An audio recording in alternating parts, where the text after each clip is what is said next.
Make sure you print this cheat sheet out at sportsavant.com. Take it with you to your draft, cross out the players as they are drafted, and I promise you're going to have a pretty good draft. Hi, I'm Kenny Ray. I play sports, I watch sports, I talk sports. I am the Sports Savant.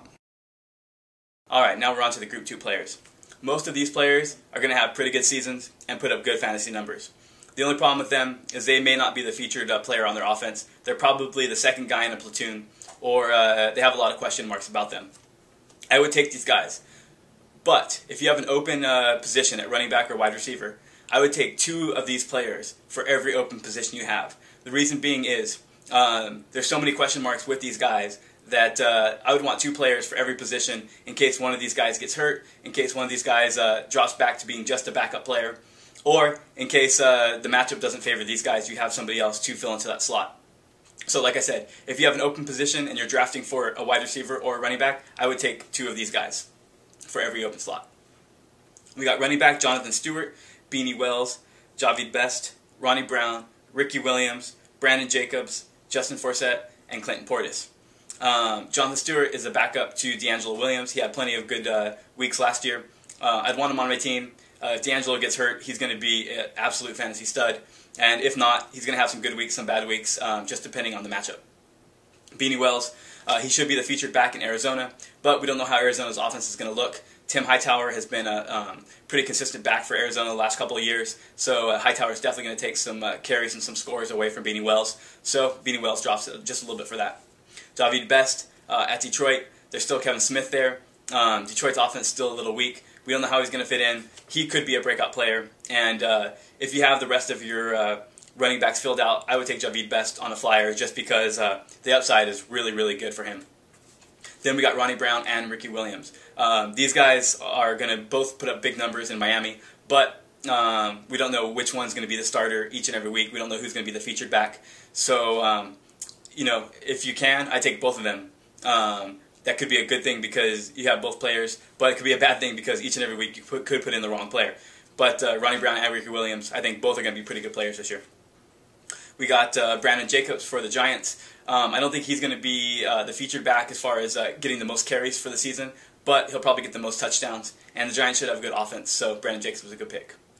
Justin Forsett for Seattle. He's one of 3 running backs that could be the starter by the end of the season, but as of now, he's a starting guy, you know, just by being a starter, I think it's worth a pick taking him.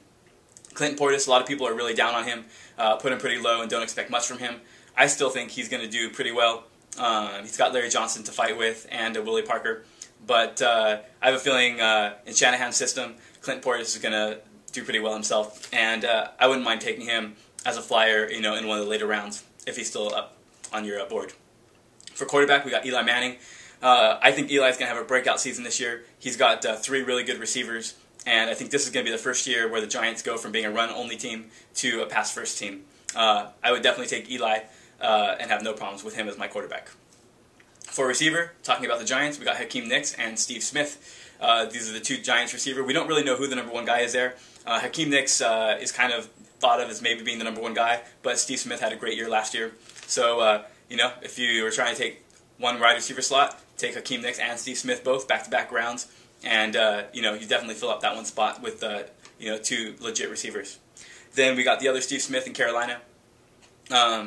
Same thing, he should be number 1, but the quarterback situation is pretty iffy there. We got Matt Moore and Jimmy Clausen. Matt Moore is probably going to get the starting gig, but they got 2 running backs, and they're going to be a really run-heavy team. So Steve Smith could have a couple good weeks, but might have a lot of inconsistent weeks also. We got Pierre Garçon. He should be Manning's number 2, if we're not counting Dallas Clark. He should be Manning's number 2, and that alone should get him a lot of catches, a lot of scores. At the same time, if you get Garçon, I would handcuff him with Austin Collie or Anthony Gonzalez, or maybe both, because we don't really know who's going to fall into that number 2 slot. But as of now, it looks like Pierre Garçon, and if you're Manning's number 2 guy, you got to get drafted. Chad Ochocinco, he's always been consistent. He's had a couple really good years, a couple decent years, but I would have no problem taking him in a group 2. Same thing with TJ Houshmandzadeh. Last year wasn't the best year, but he should be Seattle's number 1 guy. So just like Chad Ochocinco, a good receiver, the number 1 receiver on a team, that right there, you know, he's going to get catches every week. So no problems with Houshmandzadeh. For tight end, we got Vernon Davis. This guy could be an elite guy just like Antonio Gates or Dallas Clark, but he's still got that question mark. He's still got that attitude, and we don't know if he's going to repeat what he did last year.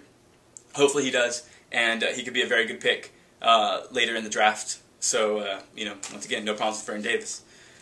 All right, for these Group 2 players, take 2 players for every open position. If you take 2 players, one of them probably will turn out to be a pretty good pick. All right, for Group 2B, these guys are possible starters. They're not guaranteed to be starters, but they could be. I would definitely take these guys with somebody else. So, like I said, if you got one open running back slot, take 2 of these guys. Chances are one of them is going to do pretty well. We got C.J. Spiller, Cadillac Williams, Felix Jones, Reggie Bush, Michael Bush, and Darren McFadden. Michael Bush and Darren McFadden, one of those guys is going to be the featured guy for Oakland. Oakland will probably be running the ball a lot this year, so one of those guys will probably have a pretty good season. We don't know which one. It could be 50-50, so that's why they're so low. Reggie Bush, I never know what to think of him. He's a really good receiver, but he's a running back.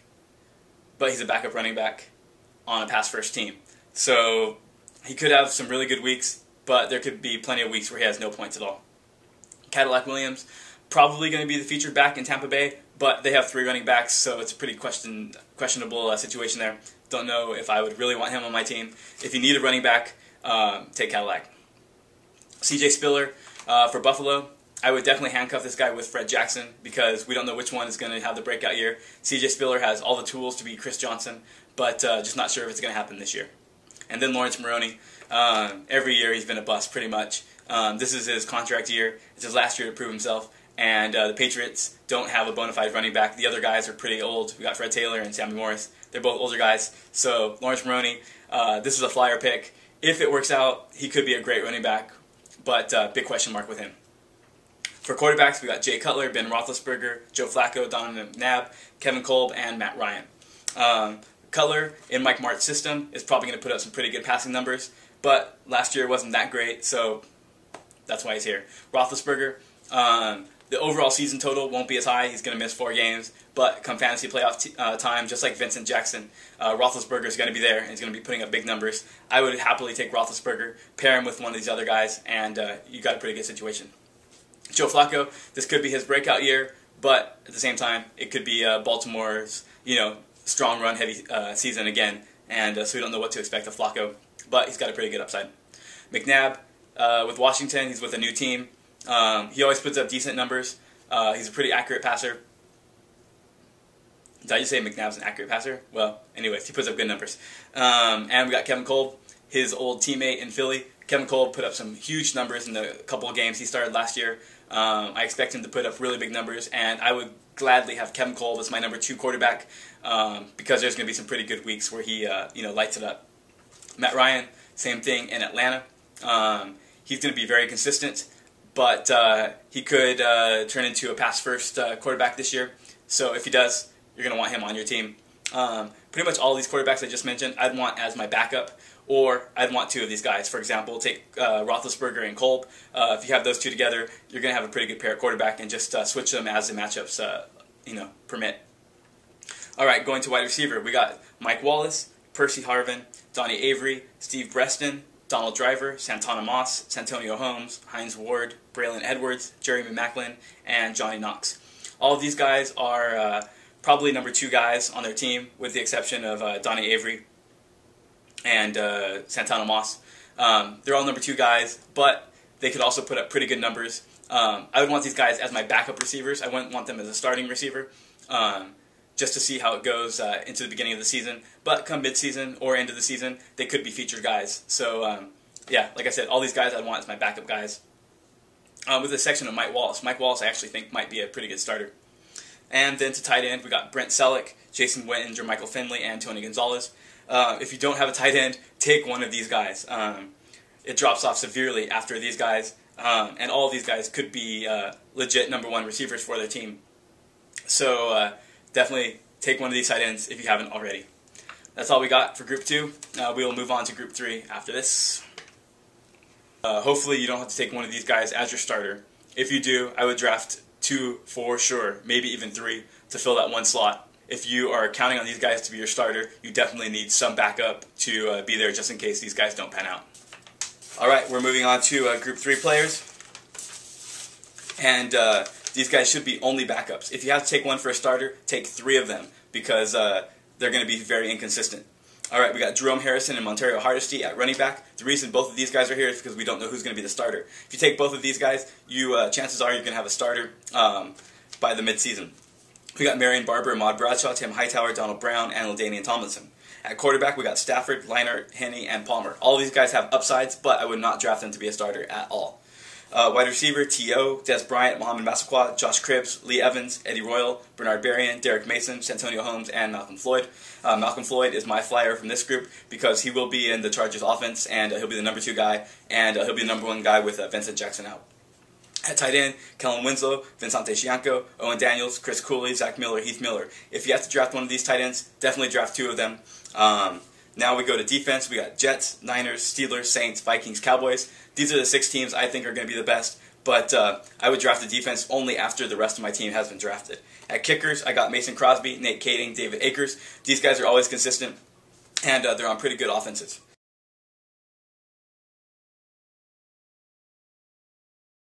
Alright, going to Group 4 players. These guys are just backups. That's it. Just draft them for a backup or to be a flyer or as a handcuff in case somebody gets hurt. Kevin Smith, Darren Sproles, Correll Buckhalter, Julius Jones, Jason Snelling, Fred Jackson, Larry Johnson, Thomas Jones, Derek Ward, Leon Washington, Steve Slayton, Ben Tate, Arian Foster, and Willis McGahee. If you want to take a flyer, go for the Houston running backs because we don't know who's going to be the starter. Ben Tate, Arian Foster, or Steve Slayton. If you take all 3 of them, or if you just take one as a risk, you may luck into a good starter. Alright, at quarterback, we got Mark Sanchez, Jason Campbell, David Garrard, and Sam Bradford. All of these guys are complete flyers, complete backups. Don't take these guys to be a starter. Just take them if you have a hole to fill on your roster at the end of the draft. At wide receiver, there are too many to list. Pretty much any wide receiver in the league could go on this list here. So if I haven't listed the guy yet, and you feel like you really want him, take him at this point. For tight end, we got Greg Olsen, Jeremy Shockey, Dustin Keller, John Carlson, and Kevin Boss. Take these guys just to be backups, or take 3 of them so you can rotate them in and out. I wouldn't recommend drafting 3 tight ends. I wouldn't recommend having these tight ends on my team. So get somebody before you get these guys. All right, kicker, defense. Pick anybody that's left on the board. At this time, I have no problem with bringing kickers in and out, defensive in and out. Just pick somebody up on the waiver wire if it comes to that.